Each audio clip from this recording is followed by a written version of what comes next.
ইসলাম নারীকে কত মর্যাদা দিয়েছে দেখো। এ যুবকেরা, তরুণীরা, বাপেরা, একটা কন্যা সন্তানের বিবাহের আগ পর্যন্ত তার থাকা, খাওয়া, পড়াশোনা সবকিছুর প্রয়োজনের দায়িত্ব হলো একজন পুরুষের কাঁধে, যে হলো তার আব্বা।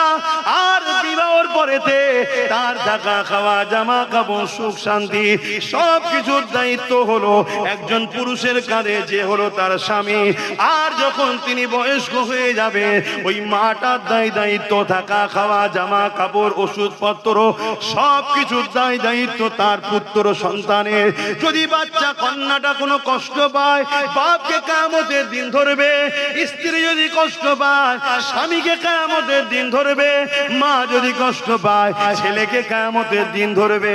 এ নারীর জাতেরা, তোমার থাকার চিন্তা ইসলাম দেয়নি।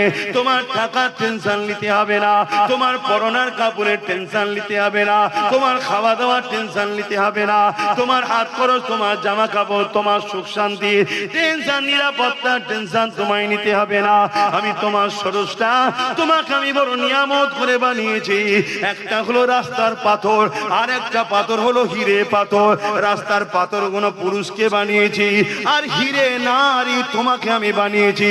হিরে থাকে ঘরের মধ্যে, লকারের মধ্যে লাল কাপড় জড়িয়ে।